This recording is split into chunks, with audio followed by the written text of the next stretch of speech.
Welcome to the Capital News. I'm your host, Alex Karitis. Today is Monday, July 20th, 2020. Thank you so much for joining me. Hope you all enjoyed your weekend. Title of today's podcast, The Blind Leading the Blind. And you have no idea who I'm talking about. There are so many instances of the blind leading the blind. Who might I be referring to? But this audience is educated. You're smart. You get it. You know where this is going. We're going to talk market performance. A couple articles I want to read because I think it encapsulates well what we have been discussing here for quite a while. One of them is going to deal with recent testimony before Congress from Ben Bernanke and Janet Yellen, two of the former chairmen of the Federal Reserve. And of course, it's no surprise what they're calling for, but we're going to get into it nonetheless. Stimulus measures, more.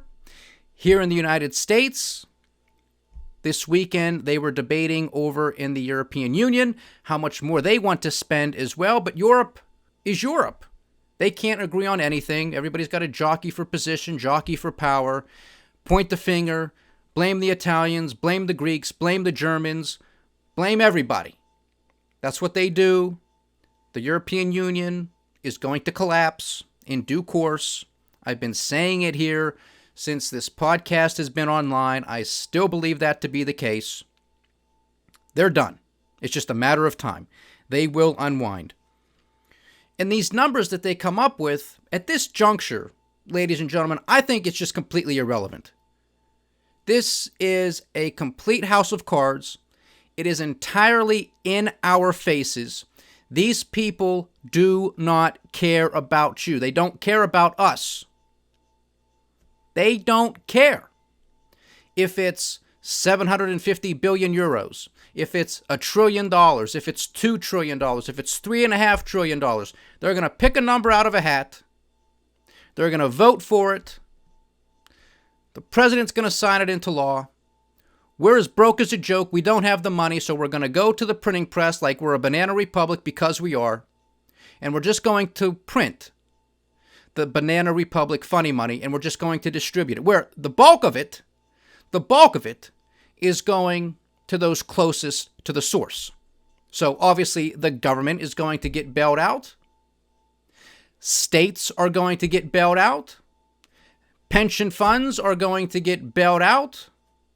Major corporations are going to get bailed out in one form or another. But individuals are going to continue to lose their jobs. Small businesses are going to continue to close their doors for good. But we, at the drop of a hat, can give billions and billions of dollars to buy corporate debt of the largest companies in the world. Not just American companies. You can say, oh, okay, well, the Federal Reserve is, it's the Central Bank of the United States. At least they're going to just help out companies that are American, that are here in the United States. Oh, no. They want to go out and buy the debt of BMW, Volkswagen, Toyota, and anybody else they want to because they can. Because nobody is going to check them. Nobody is going to put them in place. And remember, folks, and this should be easy to remember, this is a system based on checks and balances. The executive, the legislative, and the judicial. Well, where does the central bank, where does the Federal Reserve's check and balance come from? That's right. It doesn't exist. It doesn't exist. They can do what they want and get away with what they want. And then, especially if it's in the midst of a crisis like we're witnessing now, the chairman of the Federal Reserve, once he's paraded up to Capitol Hill for testimony, they kiss his butt. The politicians kiss his rear end, suck up to him. And why wouldn't they? Because he's bailing them out. He's bailing them out. Your politicians, your congressmen and women, your senators, they don't have to come home to you and say, look, we got to tighten our belts. We got to cut spending. We got to start saving. We got to get our house in order. We got to stop blaming other countries for our ills and for our structural issues. This is our fault. This is our problem. We have to deal with it. Oh no, not now. We have a printing press. We're a banana republic. So they don't have to come home and tell you this, that, and the other. They don't have to come home and tell you the truth, that this country has been and remains in decline. Like I stated last week, it doesn't have to be. It doesn't have to be. Our best days can be ahead of us, but we have to adopt the right policies. And what we are adopting is reminiscent of what took place 1920s, 1930s that turned a recession into the Great Depression.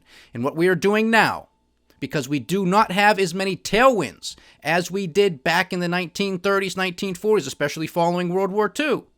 Because we have more headwinds now than we do tailwinds. This is going to become the greatest depression. We are in the midst of it. And I don't mean that just here for the United States of America. If the United States is suffering from the greatest depression, that means everybody else is too. And that's why one of the articles that I'm going to read here today has to deal with Lebanon, because they are in complete collapse. And we've been discussing this for months, well before COVID-19. They were one of the many countries that were protesting, saying enough is enough of the corruption, of the abuse of power, of the nepotism, of the fraud, the corruption, everything. Everything. So we're going to get into that as well. So the two articles are going to deal with Bernanke and Yellen testifying before Congress and the collapse of Lebanon. Just the entire country is collapsing. Another quick couple headlines, however. President Trump has announced that he is likely going to be giving coronavirus updates once again. I mean, I don't know why he took a break, to be perfectly honest with you. I mean, I don't like the fact that he's giving them because he rambles on there, and he is by no means a medical expert, and just the rambling is bizarre, and it's counterproductive in my opinion. But nonetheless, why did he stop? Because you have to remember, he declared himself a wartime president. Remember this? He declared himself a wartime president to fight the coronavirus, and a lot of his minions also called him a wartime president. Well, why did he take a back seat? Why did he stop coming out to announce the progress, or the lack thereof, with this war that we are in? You don't get to call yourself a wartime president, and then when things don't go your way, stay in the White House or just, stop talking. That's not how it works. Same thing with this whole law and order candidate BS. You can't claim that you are the law and order candidate when this chaos is happening under your watch. You can get away with that, and it can be a good political move. It can be very ruthless politically. It can work to your advantage, and I do believe it did work to Trump's advantage in 2016 to claim that he was the law and order candidate then, because he had nothing to do with it. He wasn't there in 2015 and 2016 and prior. So he can get away with it. He's there now. You can't claim, I'm going to be the new sheriff in town, and we're going to clean up all these criminals. There's going to be law and order in these streets. And then you look out at what's going on, you say, well, that's not law and order. Now, I'm not claiming the president has all the authority to shut this down, but he shouldn't be saying this type of thing, because this is happening under his watch. Because if you're going to say that, that makes it sound like you have the power and authority to stop this immediately. Well, what are you waiting for then, Mr. President? Why do we have to wait for an election? Why do you have to put out a whole bunch of political ads out onto the airwaves to say you're the law and order candidate? Why do we have to wait another 3-4 months for you to do something? Get the picture? Because the states do have police powers. That's where it belongs. That's where it belongs. And really, I mean, at the end of the day, you have to understand this. This was in the making. This was going to happen. These global protests, as I've been stating here for months, are not transitory, but history in the making. Are you aware of this yet? I told you they were going to be coming to a theater near you. They're here. Did you think I was crazy then? Are you starting to wake up now? Central bank balance sheets were going to start going through the roof. I said that a year ago. Did a capital economics presentation on our website, thecapitalnews.com, and also on YouTube. Did you check out that video? That was a year ago already, if you can believe it. It feels like I did it yesterday. It's a year old. That they're out of ammunition. That they're done. But they're not going to come out and tell you the truth either, just like those greasy politicians aren't going to do it either. And I don't care if you're a Republican, Democrat, they're all crooked.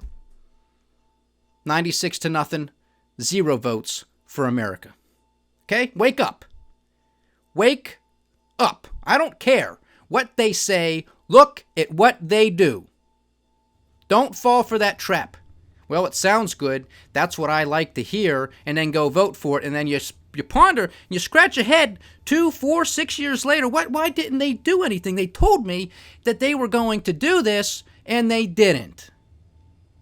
Because they're all crooked, because they all don't care about you. Don't be that simple-minded. Don't fall for that trick that they tell you what you want to hear, and that's it. And it's going to be it's actually frightening. A couple passages from the article that deals with Lebanon. You could swap out Lebanon and throw in the United States of America. That's how scary it is. A country like Lebanon that's suffering from so many things. You could easily put in the United States of America and say, you could just keep reading it. It's very frightening. It's very frightening. So President Trump is likely going to come back out. I guess he feels like a wartime president once again. So he's off break, and now he's going to come out and give us more of these rambling tirades. More news on the vaccine front, of course. Why? Because, well, we're in a day that ends with day. So it's Monday, so there has to be a vaccine headline that comes out. And, of course, there is one from AstraZeneca in Oxford over there in England. Primary stages, everything is looking fantastic. That's all you need to know, ladies and gentlemen. It's the same BS. We'll see what happens. Market performance today. NASDAQ was through the roof, couple percentage points to close the day up at a new record. Although it left the Dow in the dust. It left the Russell 2000 in the dust. The S&P did so. But where's everybody else going? Right now, overnight futures trading, we have the Dow Jones Industrial Average up about 0.2%.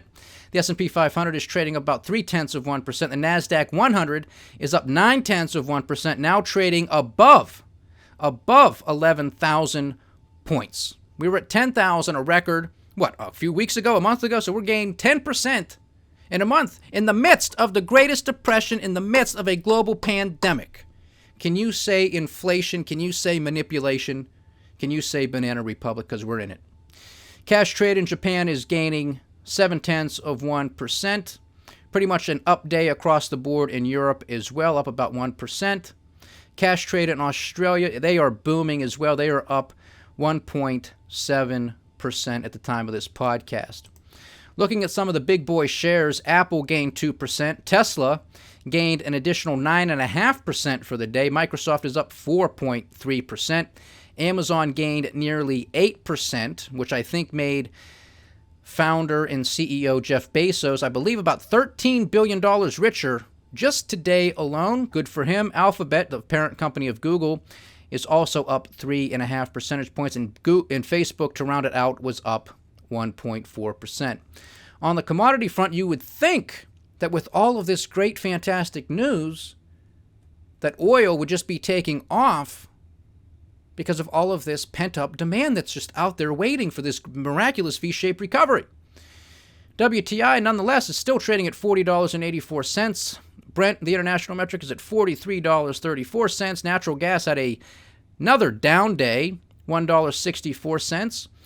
Gold and silver making a big move, especially silver. These are the spot prices. Gold is at $1,819 an ounce. Silver, spot price is at $20.28, up right now nearly 2 percentage points. Obviously, the futures price is even higher than that. So we've been stating it here for quite a while that I remain in this camp, and I will for quite a while, unless something structurally and fundamentally changes, which I do not foresee happening anytime soon, that the precious metals are in a long-term bull market. The precious metals market is in a long-term bull market. You cannot turn the printing press on to be a panacea, because it isn't, and expect and expect gold and silver to do nothing or to go down. In my analysis, my opinion, it's just not going to happen. I could be wrong. That's why I always say stay diversified and stay vigilant. You got to do your own homework. I give advice. I tell you what I do, but I don't tell you what to do. I give you information. You got to make your own decisions. But that's a place that I think is worth looking into. On the bond front, you would think Uncle Sam's 10-year Treasury junk note would be at a much higher yield, but it isn't. It's actually down slightly, yielding 0.61%. So the disconnect between the stock market and the bond market continues. This is no surprise to us here at the Capital News. National debt, of course, remains at $26.5 trillion, and climbing. It is actually north of that ever so slightly. And, of course, the federal budget deficit is getting closer to that $4 trillion mark. And again, the fiscal year for the year 2020 will be coming to a conclusion at the end of September. So we will be north of $4 trillion. And who knows what they're going to come up with next when it comes to the next round of stimulus. At least $1 trillion, probably 2, maybe even 3, and that won't be the end of it. This is from The New Yorker. Not my favorite piece of journalism, to say the least, but nonetheless, they cover this pretty well. Ben Bernanke and Janet Yellen give Republicans in Congress a lesson on coronavirus economics. That's laughable in and of itself. It was no real surprise to see Ben Bernanke and Janet Yellen, the past 2 chairs of the Federal Reserve, testifying to Congress on Friday about the economic policy response to the coronavirus pandemic. Although neither of them has appeared before a congressional committee since leaving the Fed, they have both emerged in recent months as vocal supporters of using monetary and fiscal policy aggressively to support the stricken economy. Last month, they signed a public letter from more than 150 economists that called on Congress to pass another big spending bill to extend and broaden the coronavirus aid, relief, and economic security CARES, or Nobody CARES Act, which was enacted in March. There is no time to lose. About this time next week, the supplementary unemployment benefits of $600 a week that were introduced as part of the CARES Act will start to expire. If Congress doesn't extend the benefits, this will have a hugely negative impact on the roughly 30 million Americans who are out of work and claiming benefits from local or federal programs. Nonsense. Extending this is going to cause even more problems because this is not through production. A printing press is not a panacea. Free was never so expensive. Check out that podcast if you haven't. Many of these people who lost their jobs through no fault of their own will be plunged into poverty, and the damage won't end there. I don't know what this author of this column is stating here. That's the case in almost every single recession or type of correction. It's not their fault. It's not the workers' fault that they lost their job. It's part of the correction process. It's part of the business cycle. As they cut back on spending because their income has been slashed, the effects will ripple through the rest of the economy, causing further job losses. Exactly how many more jobs will go is difficult to say in advance, but Harvard's Jason Furman, who headed the White House Council of Economic Advisors during the second term of the Obama administration, recently estimated that over the course of the next year, it could be around 2 million. I think that is an underestimate, to put it mildly, unfortunately. Appearing at the hearing of a coronavirus subcommittee that was set up by the House Committee on Oversight and Reform, Bernanke and Yellen didn't go into great detail.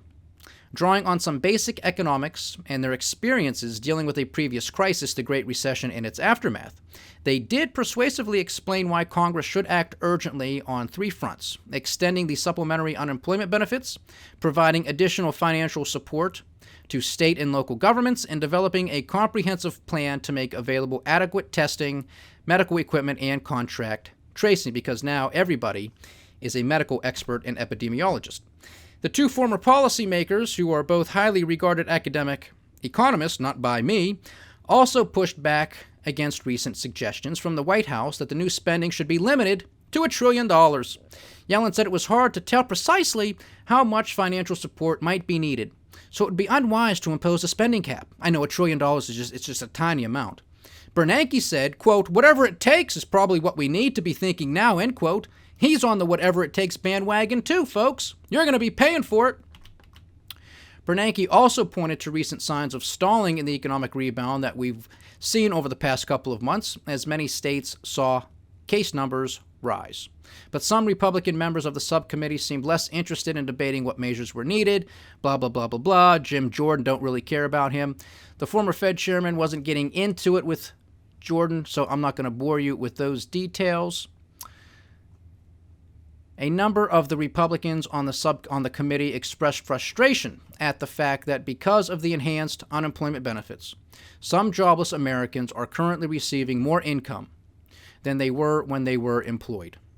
Representative Blaine Lukemeyer of Missouri said this was a disincentive for people to take jobs. Bernanke agreed that this could be an issue. He also pointed out that it could be dealt with by restructuring the benefits or giving extra tax credits to people who return to work. In a joint statement they submitted to the subcommittee, Bernanke and Yellen said that the supplementary unemployment benefits should be maintained until the jobless rate fell to a more normal level. What's the specific number? What's normal? In what environment? All the way back to 3.5%? 5, 6, what's the number? How much more? How many more trillions are we going to have to print so everybody gets an extra $600? Yellen, whom President Barack Obama nominated to succeed Bernanke in 2013, stressed the need to provide federal support for states and municipalities that have seen their tax revenues fall drastically, at the same time that their spending needs on things like healthcare and relief programs have risen sharply. Because many states have a limited capacity to borrow money and run deficits, they are coming under pressure to slash spending and cut payrolls, which is exactly what they're supposed to be doing. Just like businesses, that's part of the correction. You have excesses, you got to slash them. Quote, if there isn't substantial support there, we are going to see massive layoffs in state and local governments, end quote, Yellen warned. We're already in the midst of it, folks. Like Bernanke, Yellen tried to avoid being drawn into partisan conflicts, but that didn't prevent her from expressing skepticism about the notion that promoting a vigorous economic recovery and taking strenuous measures to contain the virus are in conflict. There's not that much of a trade-off, she said. Then she pointed to countries in Europe and elsewhere that took decisive measures to contain the virus and which are now in a strong position to reopen their economies, with a nod to the increasingly alarming situation in many parts of this country. She added, quote, it is very expensive to have to shut down again, end quote. The two former Fed chairs also addressed concerns about the red ink that the federal government is running up in response to the pandemic. In June, the budget deficit hit a monthly record of $864 billion. Quote, we do not believe that concerns about the deficit and debt should prevent the Congress from responding robustly to this emergency, end quote, Yellen said. Why should we? Why now? You can't deal with it before when everything was fantastic. How are we going to deal with it now when we're in the Greatest Depression? More debt, more deficits. Who cares? Quote, the top priorities at this time should be protecting our citizens from the pandemic and pursuing a stronger and equitable economic recovery, end quote. Yes, because Jeff Bezos making $13 billion today alone seems very equitable to me. Bernanke pointed out that thanks to record low interest rates and strong demand for Treasury bonds from domestic and international investors, the U.S. government is in the fortunate position of being able to finance large deficits cheaply. Boy, doesn't that sound familiar? Foreign investors into the U.S. bond market? Ain't wrong. Strong domestic investors? Ain't wrong. The only idiots buying this junk is the Federal Reserve, because we're a banana republic. We're monetizing the debt. Quote, it's an opportunity to take advantage of our ability to borrow, to do something to help our economy recover, end quote. We'll find out soon if the Trump administration and Republicans in Congress take this sound advice. That's sound advice according to this columnist, who's obviously drinking the Kool-Aid like these other idiots, Bernanke and Yellen, who should be in prison, by the way. But that's my opinion. Sound advice: to not give a damn about deficits or the debt, to not give a damn about current and future generations, those who are not even in existence yet, people's children and grandchildren, who are going to have fewer opportunities, lower standards of living, and who knows what else. Because what we have almost guaranteed, just at this point alone, ladies and gentlemen, just at this point alone, and we're not done, because I'm not even taking into consideration this next round of stimulus or ridiculous spending. Of course, it's not stimulus. This audience knows this. It's going to at least take a few years. A few. Just to pay some of this stuff off. And that assumes you're at a level of growth of 2019, which we're not going to be anywhere near that. So this is basically going to end up turning out to be another lost decade, which is no surprise because we're following the policies of Japan and Europe, and they've had lost decades as well. So not good, not good. But don't worry, everybody's on the same page when it comes to the central bankers and the politicians. This is out of the Washington Post. The lights go out on Lebanon's economy as financial collapse accelerates. Most parts of Lebanon are receiving no more than 2 or 3 hours of electricity a day. An incoming flight at Beirut's airport had to abort a landing this month because the lights on the runway went out. The traffic signals in the capital have stopped working, adding to the congestion on Beirut's already chaotic streets. These are among the latest symptoms of an economic implosion that is accelerating at an alarming pace in Lebanon as its government, its banks, and its citizens run out of foreign currency simultaneously. The collapse is the result of decades of economic mismanagement, corruption, and overspending. Ooh, sounds familiar, doesn't it? Hopes for a rescue are fading as the country's ruling elites balk at the kind of reforms and outside scrutiny that would unlock international aid.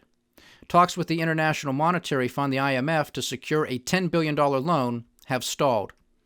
Known as an oasis of prosperity and relative stability during the past decade of Middle East turmoil, Lebanon is descending into poverty, despair, and potentially chaos. Economists are now predicting a Venezuela-style collapse, with acute shortages of essential products and services, runaway inflation, and rising lawlessness in a country at the heart of an already unstable region. The Lebanese pound has lost over 60% of its value in just the past month and 80% of its value since October. Prices are soaring and goods disappearing. Lebanon is one of the weakest links in the chain, folks. It's happening there. Don't think that it can't make its way to more industrialized economies, even here in the United States. Bread, a staple of the Lebanese diet, is in short supply because the government can't fund imports of wheat. Essential medicines are disappearing from pharmacies. Hospitals are laying off staff because the government isn't paying its portion, and canceling surgeries because they don't have electricity or the fuel to operate generators. Newly impoverished people are taking to Facebook to offer to trade household items for milk. Crime is on the rise.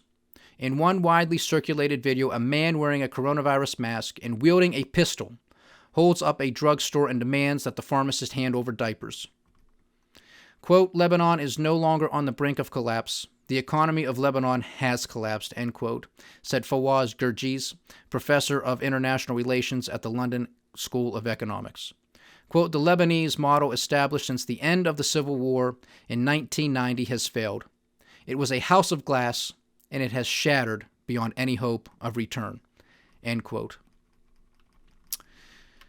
The implications are worrying, he said. Lebanon occupies a uniquely fragile position as a country in a state of war with one of its neighbors, Israel, located next door to another war, Syria's, and in the crosshairs of the conflict between the United States and Iran. The country has served in the past as a battleground for regional and international rivalries, such as during the country's 15-year civil war, and in 2006 when Israel fought a brief war with Hezbollah, the Iranian-backed militia that now plays an important role in Lebanese politics. The region is on edge again, with Iran blaming Israel for mysterious explosions at sensitive sites inside Iran, and the Trump administration doubling down on a range of sanctions against Iran, Hezbollah, in Syria. That's also something to pay attention to. The sanctions and those recent mysterious explosions within Iran. Things are brewing. Things are boiling beneath the surface. Pay attention. The sectarian tensions that fueled the Civil War are rising. Two, as the country's political leaders, along with their followers, trade blame for the crisis. The politicians today are drawn from the same sectarian dynasties that fought the war and then turned their militias into political parties. They include leaders of the Christian, Sunni, Shiite, and Druze communities who took government positions and bought stakes in banks that then lent money for official projects carried out by firms owned by the officials or their friends or their relatives. Well, doesn't that sound familiar? The elites were enriched at the expense of the poor, and the foundations of the current collapse were laid. How similar we all are.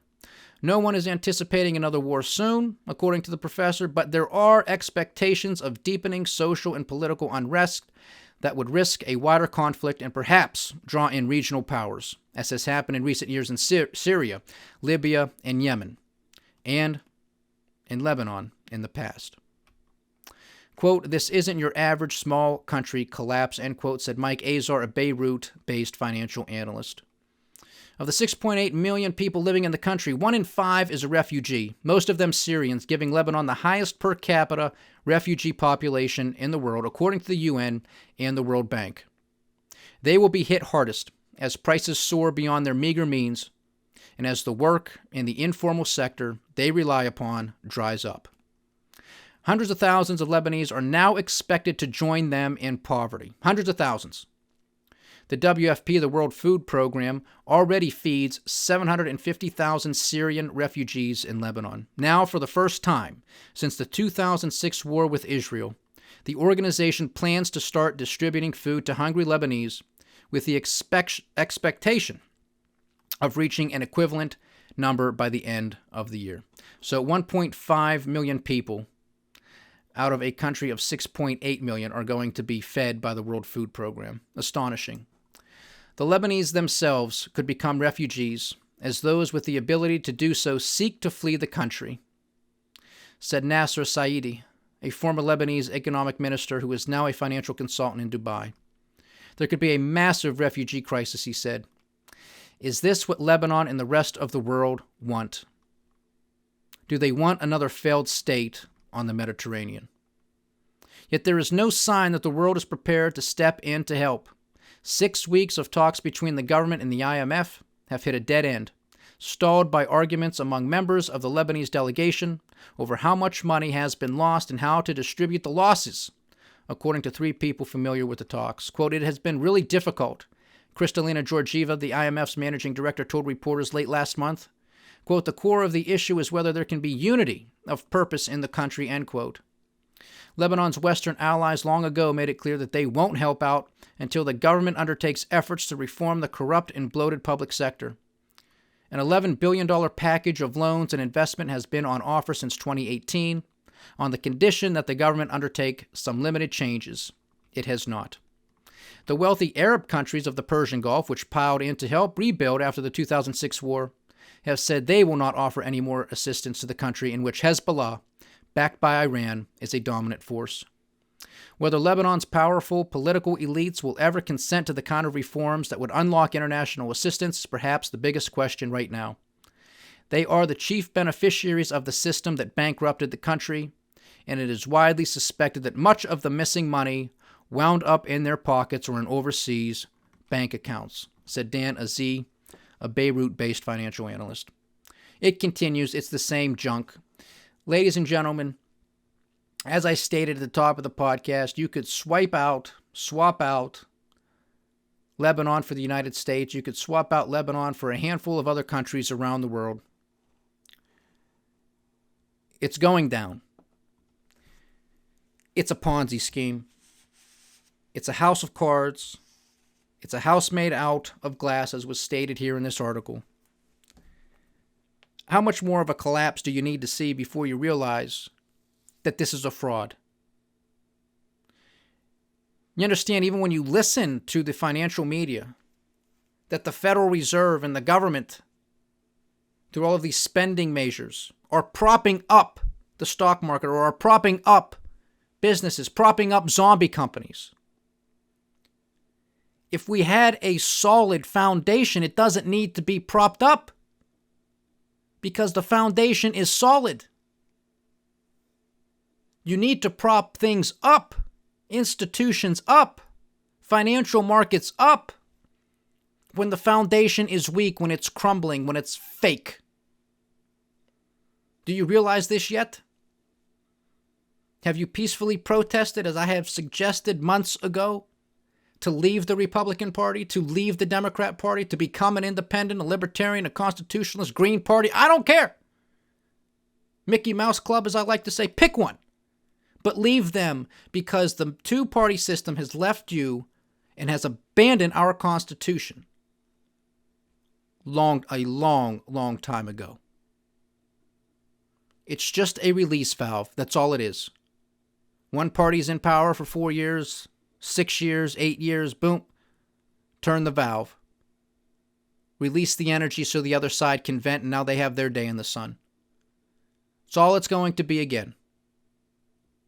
This is going to be a national disgrace, this election, these debates, if they take place. It's just going to be a disaster. It's going to be an embarrassment.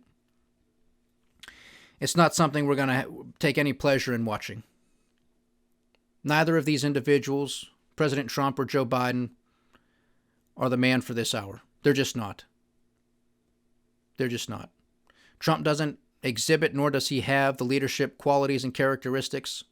He doesn't have the empathy or the sympathy to unite this country. Joe Biden has been there for 40 years. He's very much a part of the problem. Just comes down to a question of tone, of style. That's all it is. It's all it is. It's just image. Just who would you rather hear for the next 4 years? That's all it is. Because it's the same junk. They're bought and paid for. The swamp hasn't been drained. It's more powerful now than it's ever been, more entrenched, bailing out their buddies to even bigger numbers now than they did a decade ago. So give me a break. Wake up. Just admit the truth. It's what it is. People are at the end of the ropes. They're sick and tired of being sick and tired. These frustrations, these protests, some of them that are, of course, turning violent and turning into riots, unfortunately, this is what's going to happen. Because we are on such a weak foundation.